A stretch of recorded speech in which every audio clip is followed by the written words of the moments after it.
చేయబోతూ ఉన్నారు.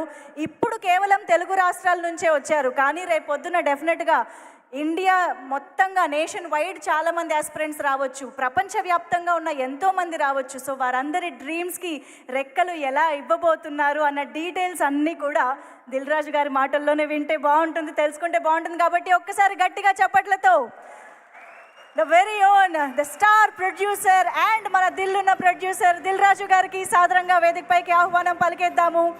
To address all of you and Dil Raju dreams గురించి మనందరికీ ఎక్స్ప్లెయిన్ చేయవలసిందిగా రిక్వెస్ట్ చేస్తూ దిల్ రాజు గారికి heartiest welcome on to the stage along with Shirish గారు సాదరంగా వేదికపైకి ఆహ్వానం పలికేస్తూ ఉన్నాము. ఈరోజు శ్రీ వెంకటేశ్వర క్రియేషన్స్ కానీ, దిల్ రాజు ప్రొడక్షన్స్ కానీ, దిల్ రాజు గారి జర్నీ కానీ డెఫినెట్గా శిరీష్ గారితో కలిసే మనకు ఎప్పుడు మన ముందుకు వస్తూనే వచ్చింది. సో వారిద్దరికి వేదికపైకి ఆహ్వానం పలుకుతూ సో ముందుగా దిల్ రాజు గారిని మాట్లాడవలసిందిగా రిక్వెస్ట్ చేస్తున్నాం. సార్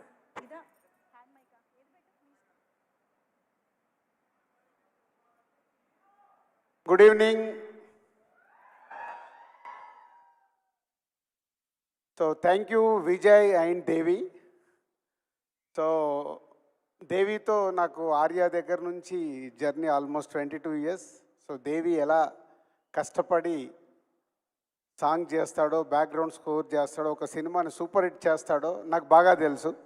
సో మీ అందరికీతో ఈరోజు ఈవెంట్ ఉన్నప్పుడు నేను దేవిని అడగడము, దేవి హైదరాబాద్లో ఉన్నా వస్తాను సార్ అని రావడం, థ్యాంక్ యూ దేవి. అలాగే విజయ్, సో వి నో ఇక్కడ చాలామందికి సినిమా ఫీల్డ్లోకి రావాలని మీ అందరికి ఉంది కాబట్టి ఆ కోరికతో ఇక్కడికి వచ్చారు. అలాగే చూసిన వ్యక్తి నేను దగ్గర నుంచి విజయ్ ఒక క్యారెక్టర్ ఆర్టిస్ట్గా అన్ని ఆఫీసులకు తిరిగి సో తన ఫొటోస్ ఇస్తే ఆడిషన్ చేసి చిన్న చిన్నవి చేస్తూ ఈరోజు కింగ్డమ్ క్రియేట్ చేయబోతున్నాడు. Thank you Vijay.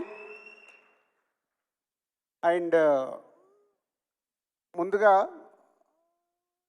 Dil Raju dreams కంటే ముందు మా జర్నీ ఎక్కడ స్టార్ట్ అయిందో, సో ఎందుకు దిల్ రాజు డ్రీమ్స్ అనే థాట్ వచ్చిందో ఎక్స్ప్లెయిన్ చేసి తర్వాత విజయ్ చేతుల మీదుగా, దేవి చేతుల మీదుగా వెబ్సైట్ లాంచ్ చేస్తాం. సో శ్రీ వెంకటేశ్వర క్రియేషన్స్ మేము ప్రొడ్యూసర్స్ అయినప్పుడు దిల్ తర్వాత అందరు కొత్త దర్శకుల్ని ఇంట్రడ్యూస్ చేస్తూ సినిమాలు చేస్తూ వాళ్ళు ఈరోజు తెలుగు ఫిలిం ఇండస్ట్రీలో ఉన్నతమైన ప్లేస్లలో ఉన్నారు మా దర్శకులందరూ.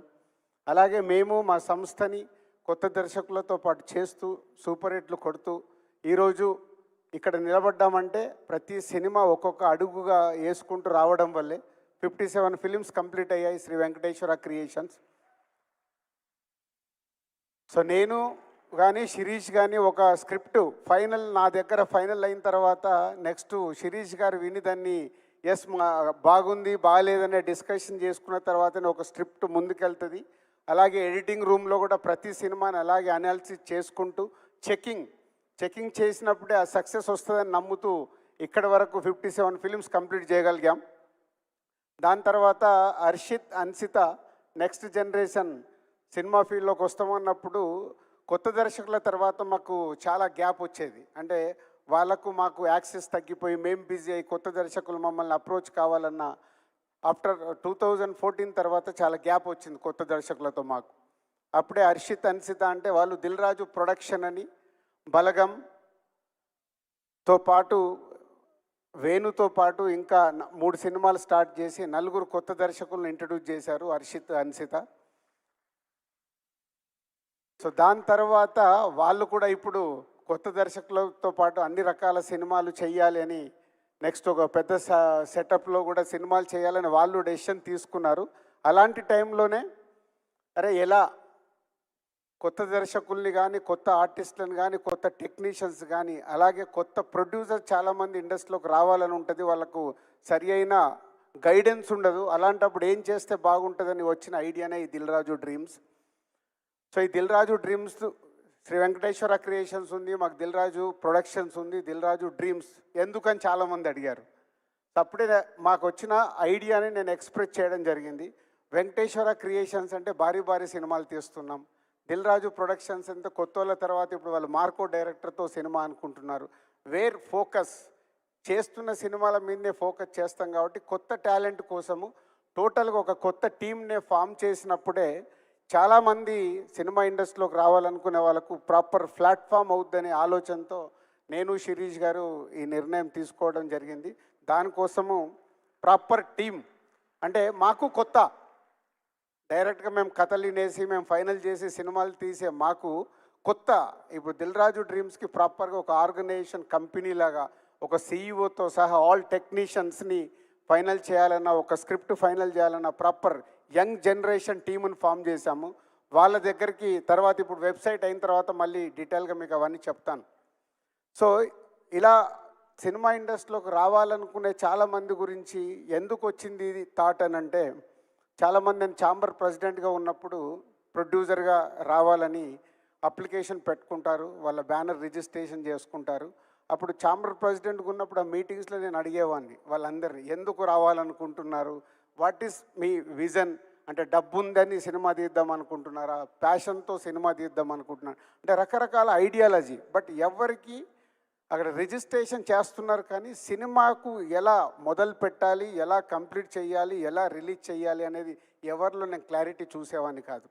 అలాగే నేను యూఎస్ వెళ్ళినప్పుడు వాళ్ళ ద్వారా వీళ్ళ ద్వారా కొన్ని వీడియోలు తీసుకొచ్చి చూపించేవాళ్ళు. సార్ కొంచెం మీరు టైం ఇవ్వండి, యూఎస్లో ఉన్న వాళ్ళు నేను చెప్పేది, సినిమా తీసాము, ఈ సినిమా వీడియో చూడండి, ఇది ఎలా రిలీజ్ చేయాలో మాకు తెలియట్లేదు, 3 కోట్లు పెట్టాము, 4 కోట్లు పెట్టాము. అంటే ఇదంతా సినిమా తీయడం ముఖ్యం కాదు, ఒక కథ దగ్గర నుంచి సినిమా కంప్లీట్ చేసి అది ఆడియన్స్ దగ్గరికి తీసుకెళ్ళడం అనేది నాట్ ఏ ఈజీ, చాలా బిగ్ టాస్క్ అది. సో ఇవన్నీ చూసిన తర్వాత ఆ సినిమాల్లో యాక్ట్ చేసిన యాక్టర్స్ ఉన్నారు, టెక్నీషియన్స్ ఉన్నారు, వాళ్ళందరికీ ఒక సినిమా ఫీల్డ్లోకి రావాలి అనే ఒక ఆతృత ఉంది. కానీ యాక్ట్ చేసేసి ఆ సినిమా సరిగ్గా రీచ్ అవ్వలేదనుకో వాళ్ళ సమయం వృధా, టెక్నీషియన్స్ కానీ ఆర్టిస్టులకు కానీ, అలాగే ప్రొడ్యూసర్స్కి మనీ వేస్ట్. ఇవన్నిటి నుంచి పుట్టిన ఆలోచననే రైట్ ప్లాట్ఫామ్ క్రియేట్ చేసినప్పుడు రైట్ పీపుల్ సినిమా పైన ఇంట్రెస్ట్ ఉన్న వాళ్ళని తీసుకురావడానికి అవకాశం ఉంటుందనే 2 years బ్యాక్ వచ్చిన ఈ థాట్ని ఇక్కడ వరకు తీసుకొచ్చాం. ఈరోజు మీ అందరి ఆధ్వర్యంలో ఆ వెబ్సైట్ లాంచ్ చేయబోతున్నాం. కానీ ఇప్పుడు ఇందాక మాట్లాడుతున్నారు, సినిమా అంటే ఇంతమంది ఇక్కడికి వచ్చారు, 10,000 ఆల్మోస్ట్ ఈవెంట్ కోసం ఎంట్రీస్ వస్తే ఈరోజు ఇలా 2,000 మంది వరకు మీరు ఇక్కడికి ఈవెంట్కి వచ్చారంటే మీ అందరిలో ఎంత సినిమా పైన ప్యాషన్ ఉంది, సినిమాలోకి రావాలని ఉంది అనేది అర్థమవుతుంది. పోతే ఒకటి అందరు గుర్తుపెట్టుకోండి, ఎస్ మేము 30 సంవత్సరాలు కష్టపడి ఒక డిస్ట్రిబ్యూటర్గా స్టార్ట్ అయ్యి మా కెరియర్ని అలా అలా అలా చేసుకుంటూ 30 years పట్టింది మేము ఇక్కడికి రావడానికి. మా బ్యానర్ పైన ఉన్న నమ్మకంతో, మాకున్న బ్రాండ్ పైన నమ్మకంతో మీరందరి వాళ్ళ సినిమా ఫీల్డ్లోకి రావాలనే ఆలోచనతో ఇక్కడికి వచ్చారు. అంటే మీకు ఒకటి చెప్పదలుచుకున్నాను, అంత ఈజీ కాదు. ఎందుకంటే 100 మంది దర్శకులు కావాలని ప్రయత్నం చేస్తారు, ఫిలిం నగర్లో 2కో 3కో అవకాశం వస్తుంది, మ్యాక్సిమం 5గురికి అవకాశం వస్తుంది. 95 మంది ఫైళ్ళు పట్టుకొని తిరుగుతారు కానీ వాళ్ళకి అవకాశం రాదు. ఎందుకంటే వాళ్ళ స్క్రిప్ట్ కావచ్చు, వాళ్ళ అప్రోచ్ కావచ్చు, వాళ్ళు చెప్పాలనుకున్నది రీచ్ అవ్వకపోవచ్చు. 3 to 5% అవకాశం వస్తే అందులో 4 ఫ్లాపులు తీస్తారు, ఒకరు హిట్ సినిమా తీయగలుగుతారు. ఆ 4లో 5గురిలో ఆ హిట్ తీసిన ఆయన కంటిన్యూ అవుతూనే ఫ్యూచర్లో మళ్ళీ ఆయనకు అవకాశం ఉంటుంది. అంటే ఎంత పర్సెంటేజ్ వచ్చింది? 1%. ఇది మీరు దృష్టిలో పెట్టుకోండి. అంటే ఇందాక ఒక అబ్బాయి తిరుపతి నుంచి వచ్చాను, అమ్మ నేను సాధించేసి వస్తాను అని ఇందాక మైక్లో మాట్లాడితే చూశాను. అంత పట్టుదల ఉండాలి. కానీ రేపు నువ్వు సక్సెస్ అవ్వకపోతే నీ వల్ల నీ ఫ్యామిలీ ఎఫెక్ట్ అవ్వకూడదు. అదే సినిమా. నేను సినిమా ఫీల్డ్లోకి వచ్చినప్పుడు నేను ఆటోమొబైల్ వ్యాపారంలో ఉన్నాను, శిరీష్ పైపుల వ్యాపారంలో ఉన్నాడు. మా లక్ష్మణ్ గారు మా పార్ట్నర్ అంతకుముందే ఆయన ఆటోమొబైల్లో ఉన్నారు. మేము సినిమా ఫీల్డ్లో సక్సెస్ అయ్యే వరకు మా బిజినెస్లు మేము వదులుకోలేదు. ఎందుకంటే ఇక్కడ ఫెయిల్ అవుతే మళ్ళీ వెనకకి వెళ్ళిపోదాం. నిజంగా ఫెయిల్ అయ్యాం, 2 years స్ట్రగుల్ పడ్డాం. ఎంత స్ట్రగుల్ పడ్డా అది వదలకుండా, సాధించే వరకు వదలకుండా, ఆ బిజినెస్ను వదులుకోకుండా సాధించాం.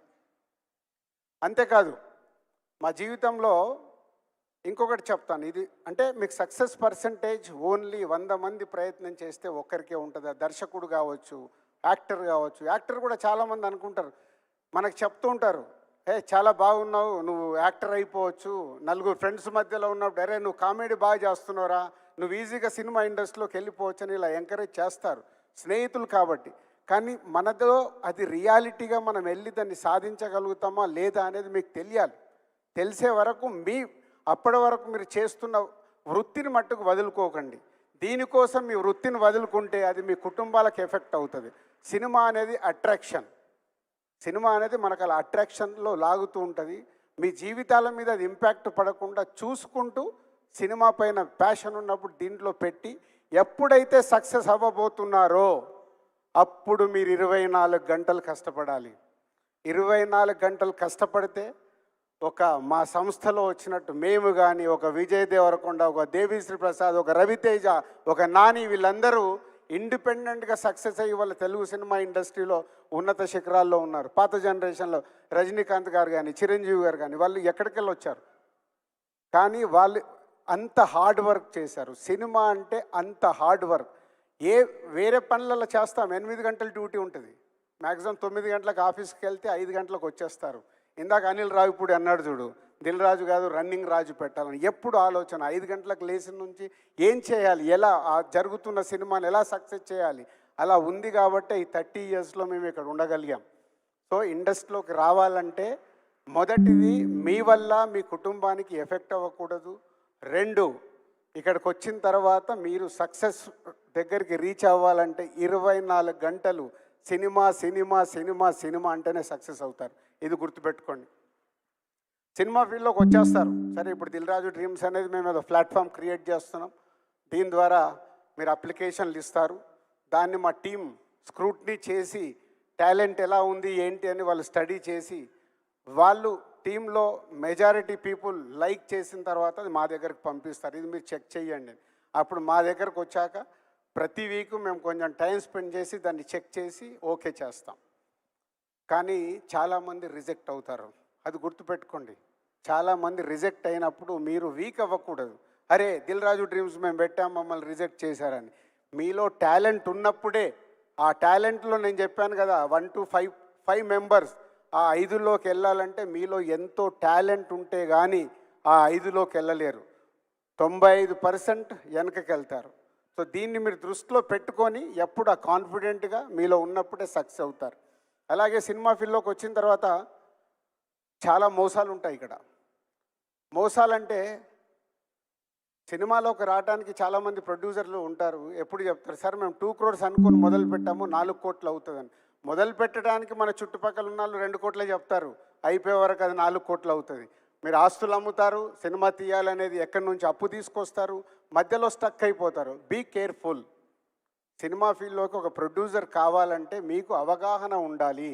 అందుకే ఈ దిల్ రాజు డ్రీమ్స్లో ఫస్ట్ టైం ఒక ప్రొడ్యూసర్ కాలం కూడా పెడుతున్నాం. ప్రొడ్యూస్ కావాలన్న వాళ్ళు కూడా కనెక్ట్ అయ్యి రియాలిటీ, ఆ సినిమాకి నిజంగా మార్కెట్ అవుద్దా, ఎంత బడ్జెట్ అవుద్ది ఏంటి, మొత్తం మా టీం అనాలిసిస్ చేసి చెప్తారు.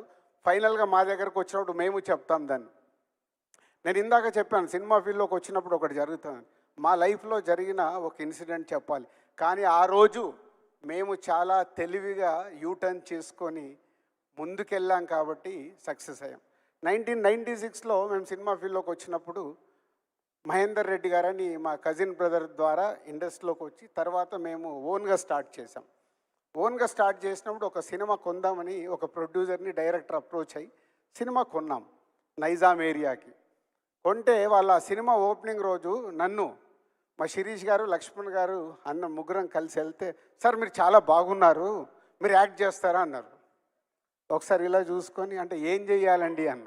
ఒక చిన్న క్యారెక్టర్ ఉంటుంది సార్, చెయ్యండి, ఎలాగో మీరు సినిమా కొన్నారు కదా అని. మేము చూసుకొని ఒక ప్రయత్నం చేద్దాము ఏముంది అని అనుకున్నాం. సో ఆ ఓపెనింగ్కి వెళ్తే శిరీష్ గారికి, నాకు, లక్ష్మణ్ గారికి అన్ని బ్యానర్లు కట్టారు. లేని మనకు అన్ని బ్యానర్లు కట్టారు, అసలు మనమే కొత్త వాళ్ళము, మనకు అంత సీన్ లేదు, వీళ్ళు ఎందుకు బ్యానర్లు కట్టారని మాకు ముందు డౌట్ వచ్చింది. వెళ్ళిపోయాము, పూజా కార్యక్రమాలు అయినాయి, వాళ్ళు షూట్ ఏదో చేసుకుంటున్నారు, మమ్మల్ని కూర్చున్నాము, మధ్యాహ్నం భోజనం చేశాము. 2:30 తర్వాత ఎవరు వచ్చి నాకు ఇలా మేకప్ వేశారు. మేకప్ వేస్తే శిరీష్ గారు, లక్ష్మణ్ గారు ముగ్గురం కూర్చున్నాము. అలా కూర్చున్నాం. 2:30 అయిపోయింది. ఈవినింగ్ 5:45, 6 టైంలో పిలిచి, సార్ మీకు షాట్ వచ్చింది రండి అన్నారు. షాట్ వెళ్తే ఒక అమ్మాయిని నన్ను పట్టి ఒక గంట కొట్టించారు. గంట కొట్టి మేము రిటర్న్లో వెళ్ళేటప్పుడు మేము ముగ్గురం ఒక కారులో వెళ్తూ ఆహా ఏం సోప్ వేసాడు మనకు. అంటే ముందు ఆ సినిమా కొన్నాము, కొంటూ వాళ్ళతో జర్నీ చేయడానికి ఏం సోప్ వేశారని రియలైజ్ అయ్యి నెక్స్ట్ డే మార్నింగ్ వెళ్ళి దయచేసి యాక్టింగ్లు ఇవి మాకు వద్దండి, సినిమా కొన్నాము, మీరు సినిమా కంప్లీట్ చేశాక చూద్దాము అని. ఆ రోజు అక్కడి నుంచి మేము ఎగ్జిట్ అయినామంటే మళ్ళీ ఆ సినిమా గురించి మేము ఆలోచించాలి. ఇచ్చిన డబ్బు వదిలేసుకున్నాం. వదిలేసుకొని నెక్స్ట్ ఏంటని మళ్ళీ మొదలు పెట్టాం. అంటే ఆ రోజుకిన మేము ఆ ఆలోచనకు రాకుంటే మేము అక్కడే ఆగిపోయేవాళ్ళం. అక్కడ జరుగుతున్నది అర్థం చేసుకొని మేము ముగ్గురం మాట్లాడుకొని బయటకు వచ్చి ఇంకా మనకి ఇది వద్దు, వాట్ నెక్స్ట్ అని ముందుకు వెళ్ళిపోయి నెక్స్ట్ సినిమాలు ఏంటని దాని మీద ఫోకస్ చేశాం. అంటే మీకు ఎందుకు ఎగ్జాంపుల్ చెప్పానంటే మా లైఫ్లో బిగినింగ్లో జరిగిందంటే సినిమా ఫీల్డ్లో ఇలాంటివి చాలా జరుగుతూ ఉంటాయి. సో ఇండస్ట్రీలోకి రావాలనే వాళ్ళు చాలా ఆలోచించుకొని మన చుట్టుపక్కల జరిగేటి అవగాహనతో చూసి ముందుకు రావాలి. అర్థమైందా? ఇది నేను ఎప్పుడు ఎక్కడ ఏ మీడియాలో కూడా చెప్పలే, కానీ ఈరోజు ఈ ప్లాట్ఫామ్ మీద ఎందుకు చెప్పాలనుకున్నామంటే 10,000 మంది మాకు రిజిస్ట్రేషన్స్ వచ్చాయి ఈ ఈవెంట్కి రావడానికంటే వరల్డ్ వైడ్గా 1,00,000 నుంచి 2,00,000 మంది ఈరోజు సినిమా ఫీల్డ్లోకి రావడానికి ఈ ప్లాట్ఫామ్ని వాడుకోవడానికి సిద్ధంగా ఉన్నారనేది మాకు అర్థమైంది. సో వాళ్ళందరికీ ఈ డయాస్ నుంచి నేను చెప్పాలనుకున్నది చెప్పాను. And thank you very much. మన విజయ్ దేవరకొండ గారు, దేవి గారితో వెబ్సైట్ లాంచ్ చేసిన తర్వాత మళ్ళీ కంటిన్యూ చేస్తాం. ఏదైనా క్వశ్చన్స్ కానీ ఏదైనా ఉంటే కంటిన్యూ చేస్తాం. Thank you.